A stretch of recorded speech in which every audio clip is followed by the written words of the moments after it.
जय हिंद दोस्तों, आप सभी का हमारे यूट्यूब चैनल विद्यालय एजुकेशन में स्वागत है। मैं सचिन आज आप सभी के लिए बीपीएससी टीआरई एग्जाम 3.0 जो होने वाली है उसके लिए आप भौतिक विज्ञान साइंस के महत्वपूर्ण क्वेश्चन लेकर आए हैं और ये सभी जो क्वेश्चन है आपके बीपीएससी घटना चक्र के क्वेश्चन है। और आज से हम जो है साइंस की क्लास शुरू कर रहे हैं, इसलिए जो है ये घटना चक्र के जितने भी क्वेश्चन अभी तक बीपीएससी के द्वारा पूछे गए हैं वो सारे क्वेश्चन इसमें आपको मिल जाएंगे। और ये सभी क्वेश्चन जो है आपके एग्जाम में बहुत ही बेनिफिट होंगे। और ये जो क्वेश्चन है आपके एकदम लो लेवल से लेकर हाई लेवल तक आपको देखने को मिलेंगे, तो आपको कहीं से कोई प्रॉब्लम होने वाली नहीं है। कैसा भी क्वेश्चन पूछे आपके एग्जाम में बहुत अच्छे से आप कर लोगे। तो चलिए शुरू करते हैं आज के इस क्लास में। आप सभी का स्वागत है। पहला क्वेश्चन है, निम्न तत्वों में से किसमें न्यूट्रॉन नहीं होता है? ये बताना आपको किसमें न्यूट्रॉन नहीं होता है। ऑक्सीजन, नाइट्रोजन और हाइड्रोजन, तांबा। में से कोई नहीं, ये एक से अधिक। इसमें जो है हाइड्रोजन नहीं होता है, सॉरी न्यूट्रॉन नहीं होता है, तो वो है आपका हाइड्रोजन। हाइड्रोजन में आपके न्यूट्रॉन नहीं होता है, ठीक है। सही ऑप्शन इसका राइट हो जाएगा। हाइड्रोजन का परमाणु क्रमांक 1 होता है। साधारण हाइड्रोजन समस्थानिक प्रोटियम में कोई न्यूट्रॉन नहीं होता है। जो साधारण हाइड्रोजन होता है उसके समस्थानिक प्रोटियम में कोई न्यूट्रॉन नहीं होता है। और भारी हाइड्रोजन समस्थानिक जो ड्यूटेरियम होता है उसमें 1 न्यूट्रॉन होता है, जबकि अत्यंत भारी हाइड्रोजन समस्थानिक ट्राइटियम में 2 न्यूट्रॉन होते हैं। ऐसे आपको याद रखना है। अगर आपसे ड्यूटेरियम और ट्राइटियम में पूछेगा तो न्यूट्रॉन होता है, बट साधारण हाइड्रोजन में कोई भी न्यूट्रॉन्स नहीं होते।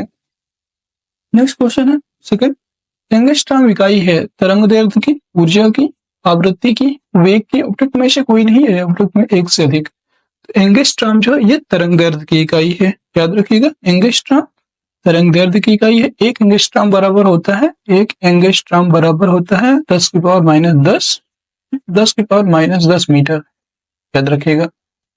1 एंगस्ट्रॉम बराबर होता है 10 की पावर -10 मीटर। नेक्स्ट क्वेश्चन है क्वेश्चन नंबर 3, प्रकाश वर्ष किसकी इकाई है? ये बताना है। समय की, गति की, दूरी की, प्रकाश की तीव्रता। उपयुक्त में से कोई नहीं है, एक से अधिक। देख सकते हैं बीपीएससी पूरी 2020 में पूछा गया क्वेश्चन है। और प्रकाश वर्ष जो है दूरी की इकाई होती है, लंबी दूरी की इकाई प्रकाश वर्ष होती है। प्रकाश द्वारा एक वर्ष में तय की गई दूरी को प्रकाश वर्ष कहते हैं, लाइट ईयर। और एक प्रकाश वर्ष बराबर कितना होता है कि 9.46 इंटू 10⁻15 मीटर। 9.46 इंटू 10⁻15 मीटर इसकी जो है लंबाई होती है, ठीक है। नेक्स्ट क्वेश्चन है 4, आवृत्ति को मापा जाता है हर्ट्ज में, मीटर पर सेकंड, रेडियन में या वाट में। उपयुक्त में से कोई नहीं है, एक से अधिक। तो आवृत्ति जो होती है, आवृत्ति को हम हर्ट्ज में मापते हैं। आपने सुना होगा, हम जैसे कि कोई भी चैनल पकड़ता है तो बोलता है कि इतने किलोवाट हर्ट्ज से बोल रहे हैं। आपने एफएम में अक्सर देखा होगा, तो वही वाला होता है आवृत्ति, हर्ट्ज। आवृत्ति का एसआई मात्रक हर्ट्ज होता है। और एक सामान्य मनुष्य जो है 20,000 से 20,000 हर्ट्ज की आवृत्ति को सुन सकने में जो है सक्षम होता है। ये जो क्वेश्चन है 20,000 से 20 हर्ट्ज, ये आपको याद रखना है। ये क्वेश्चन आपसे कई बार पूछा गया है एग्जाम में कि सामान्य मनुष्य की जो सुनने की क्षमता होती है कितनी होती है, वो होती है 20,000 से 20,000 हर्ट्ज तक। नेक्स्ट क्वेश्चन है क्वेश्चन नंबर 5, घड़ी में प्रयोग होने वाले कार्ड जो क्रिस्टल होते हैं, जो घड़ी में आप देखते होंगे क्रिस्टल छोटे छोटे से लगे होते हैं, वो किस चीज के होते हैं? Sodium silicate, silicon dioxide, germanium oxide, titanium oxide. उपयुक्त में से कोई नहीं है, उपयुक्त में एक से अधिक। ये बताना है आपको। घड़ी में जो प्रयोग होते हैं क्रिस्टल कार्ड क्रिस्टल, वो होते हैं आपके सिलिकॉन डाइऑक्साइड के। बी ऑप्शन राइट है यहाँ पे, सिलिकॉन डाइऑक्साइड। आपका 63 बीपीएससी 2017 में पूछा गया क्वेश्चन है सिलिकॉन डाइऑक्साइड। बहुत इंपॉर्टेंट क्वेश्चन है सारे के सारे। घड़ी में प्रयोग होने वाले card crystal silicon dioxide SiO2 के होते हैं। और यद्यपि प्राकृतिक रूप से इनमें से कुछ रॉक क्रिस्टल और राइन स्टोन के रूप में पाए जाते हैं, वस्तुतः जिनका वाणिज्यिक रूप से उपयोग होता है वे मानव निर्मित होते हैं। और कार्ड जो क्रिस्टल का उपयोग रेडियो, टेलीविजन में भी किया जाता है। आपसे अगर पूछता है कि कार्ड क्रिस्टल का प्रयोग कहाँ पर कहाँ होता है, तो आपको याद रखना है घड़ी की सुइयों में। जो घड़ी होती है कई जगह उसमें यूज होता है। घड़ी में, रेडियो में, टेलीविजन में, बहुत सारी चीजों में जो है कार्ड क्रिस्टल का यूज होता है। अगला क्वेश्चन है 6 नंबर, हर्ट्ज में क्या माना जाता है, सॉरी क्या माना जाता नहीं, क्या मापा जाता है होगा, क्या मापा जाता है। तो ये जो है हर्ट्ज में क्या मापा जाता है? आवृत्ति, ऊर्जा, ऊष्मा, गुणवत्ता, उपरोक्त में से कोई नहीं, यह एक से अधिक। तो हर्ट्ज में आपकी आवृत्ति मापी जाती है, याद रखिएगा, हर्ट्ज में आवृत्ति मापते हैं, ये ऑप्शन राइट हो जाएगा। आवृत्ति का एचआई जो एसआई मात्रक होता है वो हर्ट्ज होता है, और हर्ट्ज जो है में आवृत्ति मापी जाती है, इससे संकेत एच जेड के द्वारा प्रदर्शित किया जाता है। और एक समान मनुष्य, याद रखिएगा, 20 से 20,000 हर्ट्ज अभी जैसे बताया कितनी आवृत्ति तक सुन सकते हैं। 7th नंबर क्वेश्चन है, विद्युत शक्ति की इकाई है एम्पियर, वोल्ट, कूलाम, वाट, में से कोई नहीं, ये एक से अधिक। जबकि 64 बीपीएससी 2018 में क्वेश्चन पूछा गया है। तो विद्युत शक्ति की इकाई कौन सी है? विद्युत शक्ति इकाई होती है वाट। वाट जो है विद्युत शक्ति की इकाई होती है। विद्युत शक्ति P बराबर होता है वर्क कार्य, वर्क अपॉन टाइम, याद रखिएगा, P बराबर W अपॉन T, इसका जो है फॉर्मूला होता है। नेक्स्ट क्वेश्चन आपका 8 नंबर, दृश्य स्पेक्ट्रम के तरंगदैर्घ्य की सीमा है 1300 एंगस्ट्रॉम से 3900 एंगस्ट्रॉम, 3900 एंगस्ट्रॉम से 7600 एंगस्ट्रॉम, 7700 एंगस्ट्रॉम से 8200 एंगस्ट्रॉम, या 8500 एंगस्ट्रॉम से 9800 एंगस्ट्रॉम, उपरोक्त में से कोई नहीं है, एक से अधिक। बीपीएससी प्री 2017 में पूछा गया क्वेश्चन है। दृश्य स्पेक्ट्रम जिसे आप देख सकते हैं, दृश्य स्पेक्ट्रम के तरंगदैर्घ्य की सीमा कितनी होती है? तो ये होती है 3900 एंगस्ट्रॉम से लेकर के 7600 एंगस्ट्रॉम तक। ये सभी इंपॉर्टेंट क्वेश्चन हैं, सही से कीजिएगा सारे क्वेश्चन। देखिएगा बहुत सारे क्वेश्चन आपके हूबहू और ऐसे क्वेश्चन मिल जाएंगे जिनमें आपको सेम टू सेम ऑप्शन भी देखने को मिलेंगे, देखिएगा, क्योंकि बीपीएससी कई बार अपने ही क्वेश्चन रिपीट करती है, तो यहाँ से प्रबल संभावना है आपके क्वेश्चन फंसने की। और आप भी ऐसे ही थोड़ा सा, आपके पास ज्यादा टाइम नहीं है, आप सभी को पता है 1 मंथ का, ओनली 1 मंथ आपके पास है। यहाँ तक कि देखा जाए तो 1 मंथ भी नहीं बचा है, क्योंकि 7 तारीख से आपका जो है एग्जाम स्टार्ट है। 7 मार्च से एग्जाम स्टार्ट है आपके, ठीक है। तो आज तो हो गई, मतलब 10 तारीख हो गई लगभग, तो आप समझ सकते हैं कि बहुत कम ही टाइम बचा है, तो प्रॉपर आप कीजिएगा, आपको बहुत बेनिफिट होगा। तो ये आपका राइट आंसर हो जाएगा 39 एंगस्ट्रॉम से 76 एंगस्ट्रॉम। ये जो है 10 स्पेक्ट्रम के तरंगदैर्घ्य की सीमा होती है, ठीक है। तो आप मेरा कहना यही था कि आप ना अपने सारे जितना भी आप कंटेंट रीड कर रहे हो तो अच्छी बुक से करिएगा, जिससे कि क्वेश्चन फंसे, क्योंकि आपके पास टाइम नहीं है कि आप बहुत सारा पढ़ें, आप उतना पढ़िए जिसमें आपका जो है एग्जाम निकल जाए। देखिएगा इसके दृश्य प्रकाश के बारे में, तो दृश्य स्पेक्ट्रम या दृश्य प्रकाश के संबंध में कोई निश्चित सीमा रेखा निर्धारित करना कठिन है, और यह व्यक्ति की उम्र, आंखों की क्षमता, प्रकाश स्रोत की दूरी एवं तीव्रता आदि बातों पर भी निर्भर करता है। समान तौर पर इसकी सीमा 320 नैनोमीटर से 860 नैनोमीटर पर एक, मतलब एंगस्ट्रॉम में यह मान 32 एंगस्ट्रॉम से 86 एंगस्ट्रॉम होगा तक मानी जाती है। अमेरिकी अंतरिक्ष एजेंसी नासा ने इसकी सीमा 380 से 700 नैनोमीटर बताते हैं। जैसे एनसीईआरटी की पुस्तक में इसकी सीमा 400 से 700 नैनोमीटर लिखी है, और इस तरह से आप याद रख सकते हैं। इस परास के भीतर ही जो है यहाँ पर 3900 से जो है सबसे बेस्ट है आपको, 3900 से 7600, यही सब ज्यादा पूछा जाता है। नेक्स्ट क्वेश्चन है 9th नंबर, सौर विकिरण निम्न में से किस परास में दिखता है? 100 से 400 नैनोमीटर, 400 से 700 नैनोमीटर, 740 से 1000 नैनोमीटर, या उपयुक्त में से कोई नहीं। अगर आपसे सौर विकिरण नैनो में पूछता है, नैनोमीटर में, जो इसका परास होता है 400 से 700 नैनोमीटर, बी ऑप्शन राइट हो जाएगा। 10th नंबर क्वेश्चन है, आर्द्रता आर्द्रता ह्यूमिडिटी किस उपकरण से मापी जाती है? हाइड्रोमीटर, हाइग्रोमीटर, पायरोमीटर, लैक्टोमीटर, उपयुक्त में से कोई नहीं, ये एक से अधिक। तो आपको बताना है आर्द्रता किस उपकरण से मापी जाती है? ये हाइग्रोमीटर से मापी जाती है, याद रखिएगा, बी ऑप्शन इसका राइट हो जाएगा। लैक्टोमीटर से हम दूध की माप करते हैं, याद रखिएगा, दूध की माप हम जो है लैक्टोमीटर से करते हैं। हाइड्रोमीटर से हम लोग जो है जल की माप करते हैं, जल या द्रव जितने भी होते हैं सभी की माप जो है हाइड्रोमीटर से करते हैं। पायरोमीटर की बात करेंगे तो पायरोमीटर से टेम्परेचर की माप होती है, याद रखिएगा, टेम्परेचर से जो है पायरोमीटर की माप होती है, ठीक है। नेक्स्ट क्वेश्चन है आपको क्वेश्चन नंबर 11, दाब की इकाई क्या है ये बताना है। दाब जो है, दाब की इकाई क्या है? न्यूटन प्रति वर्ग metre, newton into metre, newton प्रति मीटर, उपयुक्त में से कोई नहीं, एक से अधिक। तो न्यूटन प्रति वर्ग मीटर, तो न्यूटन प्रति मीटर स्क्वायर या वर्ग मीटर सही है, ये ऑप्शन राइट हो जाएगा। दाब होता क्या है?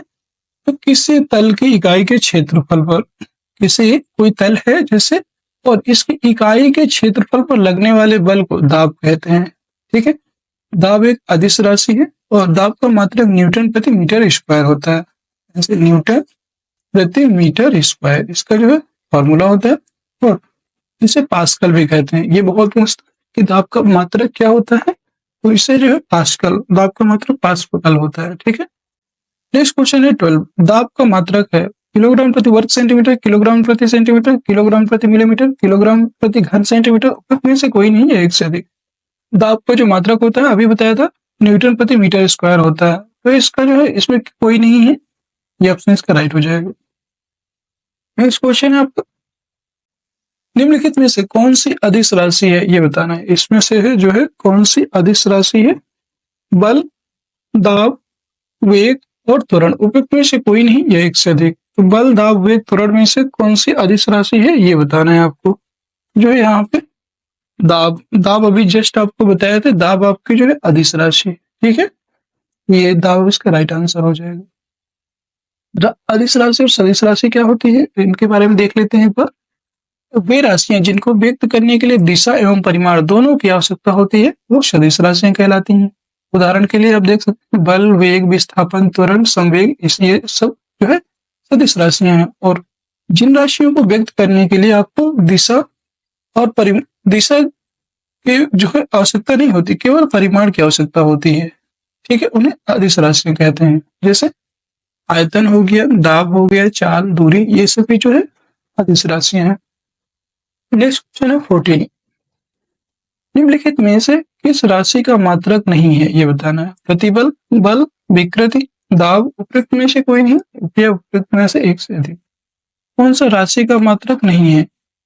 ये जो है विकृति, विकृति का कोई मात्रक नहीं होता, ये आपका सी ऑप्शन राइट हो जाएगा। कई बार ये फंसाने की कोशिश करता है, और देखिए बीपीएससी पहले 2019 में पूछा गया था कि मतलब किसी राशि का मात्रक कौन सा नहीं है, मतलब ऐसी कौन सी राशि जिसका कोई मात्रक नहीं है, तो वो है विकृति।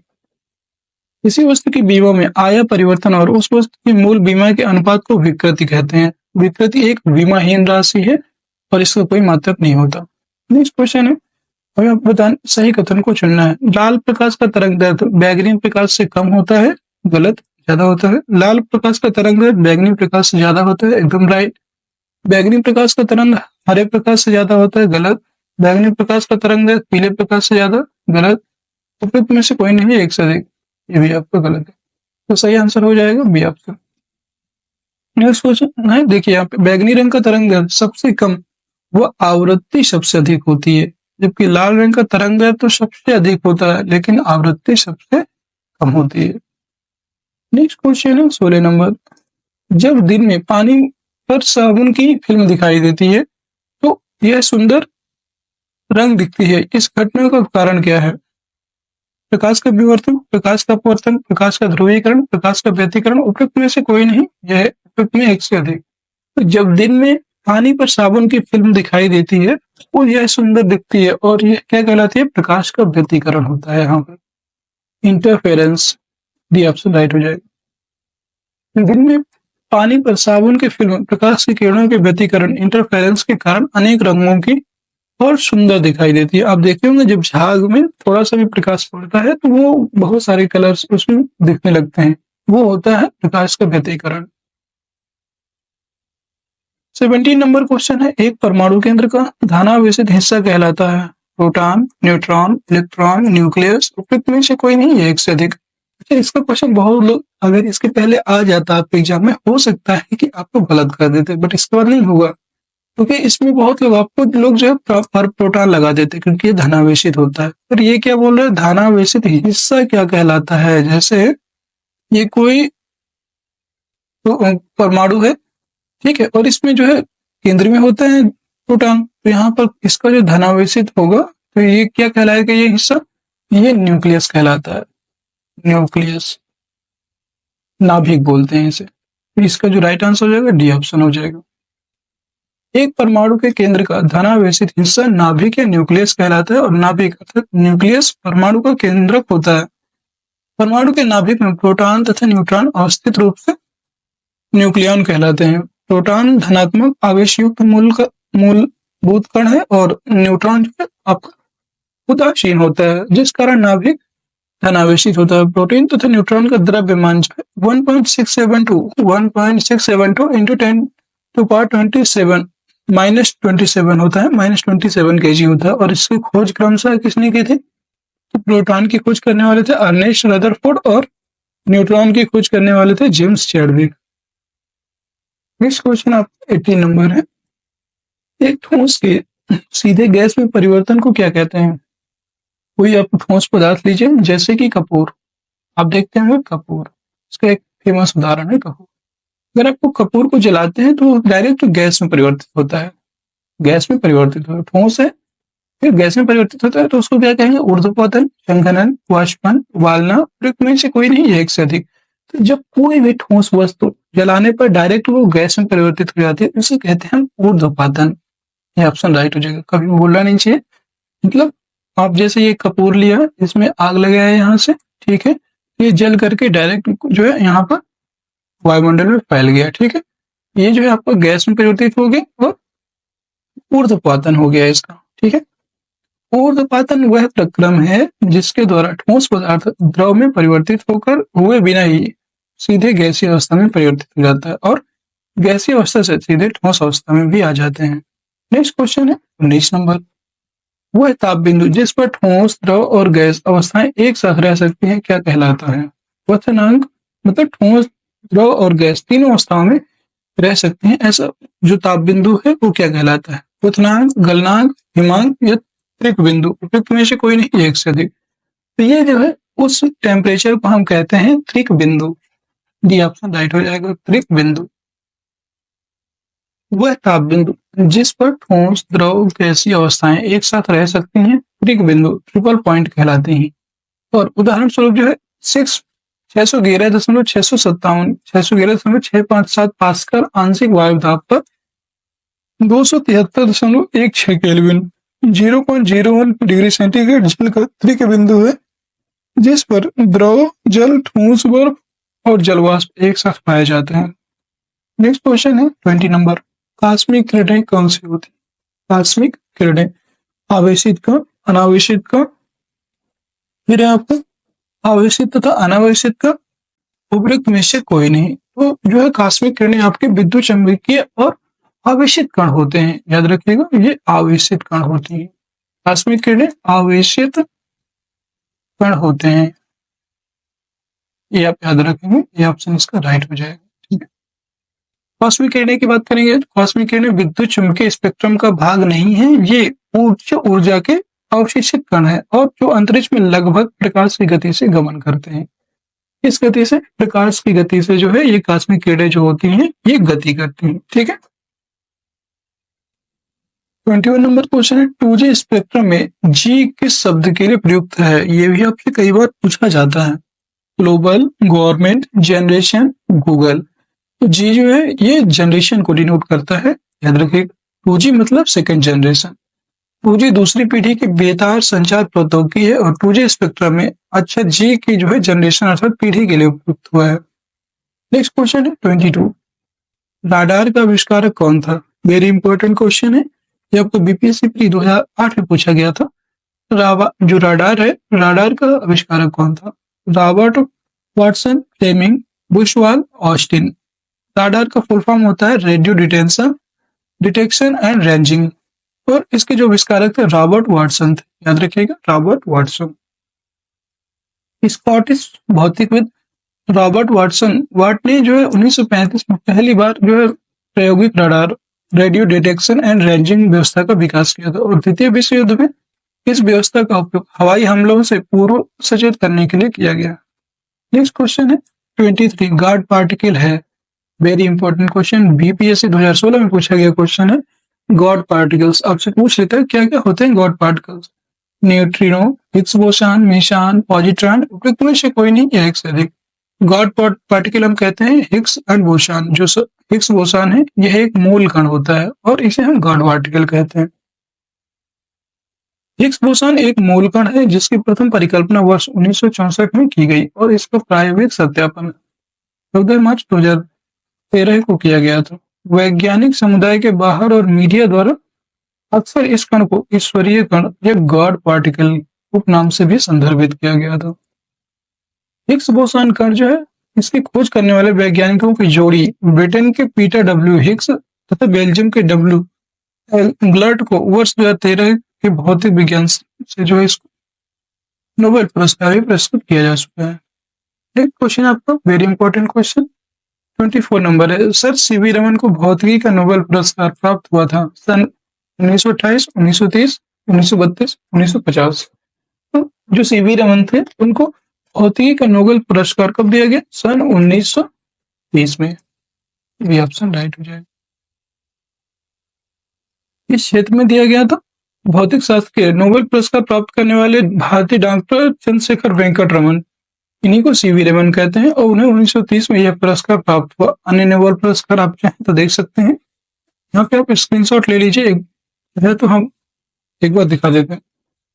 रविन्द्रनाथ टैगोर या रविन्द्रनाथ ठाकुर इन्हीं को कहते हैं। इन्हें जो है साहित्य का नोबेल पुरस्कार दिया गया था 1913 में। इनकी एक पुस्तक गीतांजलि उसके लिए दिया गया था। सीवी रमन जो है ये भौतिकविद थे और इनको जो है 1930 में नोबेल प्राइज दिया गया था। अरविंद खुराना ये सभी जो है अपने भारत के हैं, इसलिए जो है आपको मालूम होना चाहिए। अरविंद खुराना इनको चिकित्सा के क्षेत्र में दिया गया था नोबेल पुरस्कार 1968 में। फिर सुब्रमण्यम चंद्रशेखर भौतिकी में दिया गया था इनको 1983 में। मदर टेरेसा शांति का नोबेल पुरस्कार मिला था 1979 में मिला था। अमर्त्य सेन अर्थशास्त्र में दिया गया था 1998 में। फिर आपको कैलाश सत्यार्थी जी को शांति का नोबेल पुरस्कार 2014 में मिला। वी रामकृष्णन को रसायन में जो है 2009 में मिला था। फिर अभिजीत बनर्जी को अर्थशास्त्र के क्षेत्र में 2019 में नोबेल प्राइज दिया गया। ये जो है भारत के कुछ नोबेल पुरस्कार प्राप्त करता थे।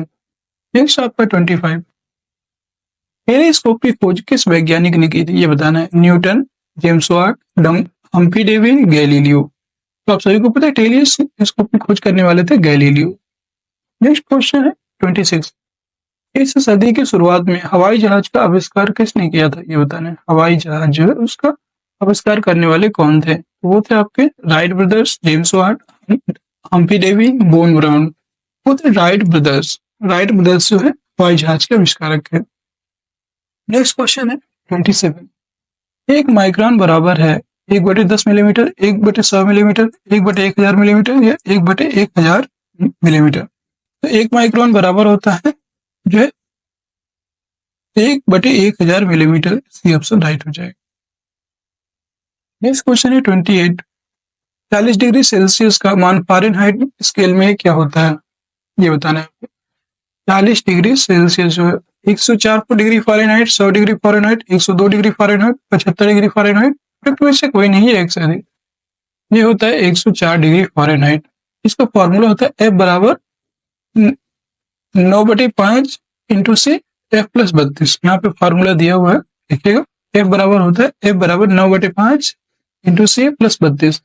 जैसे और आपको तो है फ़ारेनहाइट में पूछ रहा है तो 9/5 सी कितना है 40 है +32 ऐसे करना है। 5 8 40, 8 9 72 प्लस 32 ये हो जाएगा 104। ठीक है, इस तरह से आपको करना था। नेक्स्ट क्वेश्चन आपका 29 नंबर क्वेश्चन है क्रोमैटोग्राफी की तकनीक का प्रयोग होता है रंगीन पदार्थों की पहचान करने में, पदार्थों की संरचना निर्धारण में, रंगीन पदार्थों के प्रभावी आसमान में, एक मिश्रण से पदार्थों को अलग करने में। तो आपको बताना है क्रोमैटोग्राफी की तकनीकी का प्रयोग होता है। ये जो है एक मिश्रण से पदार्थों को अलग करने में इसका प्रयोग होता है। जी आपका राइट हो जाएगा। नेक्स्ट है आपका 30 नंबर क्वेश्चन है और आज की क्लास का ये लास्ट क्वेश्चन होगा हमारा। लोलक की कालावधि टाइम पीरियड होती है द्रव्यमान मतलब किस पर निर्भर करती है ये पूछ रहा है। द्रव्यमान के ऊपर निर्भर करती है, लंबाई के ऊपर निर्भर करती है, समय के ऊपर, तापक्रम के ऊपर निर्भर करती है। लोलक जो होता है उसकी जो है कालावधि लंबाई के ऊपर निर्भर करती है। बी ऑप्शन राइट हो जाएगा। सरल लोलक की कालावधि लोलक की लंबाई पर निर्भर करती है। टी बराबर होता है 2 पाई रूट ऑफ L/G। यहाँ पाई और जी जो है कांस्टेंट है। लोलक की कालावधि लोलक की लंबाई L के अनुक्रमानुपाती होती है, याद रखिएगा। दोस्तों आज की क्लास आपके यहीं तक। क्लास कैसी लगी कमेंट सेक्शन में जरूर बताइएगा। क्लास पसंद आई हो तो लाइक कर दीजिए, शेयर कर दीजिए और चैनल में नए हो तो चैनल को सब्सक्राइब अवश्य कर लीजिएगा। आप देख रहे हैं अभी तक आपके कंटिन्यू आपकी हिस्ट्री भी चल रही है और साइंस भी करवा रहे हैं, ठीक है। जैसे ही साइंस और हिस्ट्री आपकी फिनिश होंगी इसके बाद फिर आपके अदर सब्जेक्ट स्टार्ट हो जाएगा और कोशिश करेंगे कि 15 तारीख से आपके फिर प्रैक्टिस सेट शुरू करें। यही सारे जो है प्रीवियस ईयर क्वेश्चन है। 15 तारीख से हम लोग प्रैक्टिस सेट करेंगे कंटिन्यू आपके एग्जाम तक। डेली जो है एक प्रैक्टिस सेट या 2-3 प्रैक्टिस सेट करेंगे और ये क्लास जो है कंटिन्यू चलती रहेगी। इसके बाद शायद हम हो सकता है आपकी इकोनॉमिक्स की भी क्लास रखेंगे क्योंकि इकोनॉमिक्स में भी 2-3 क्वेश्चन पूछते हैं, ठीक है। मिलते हैं नेक्स्ट वीडियो में, तब तक के लिए जय हिंद जय भारत।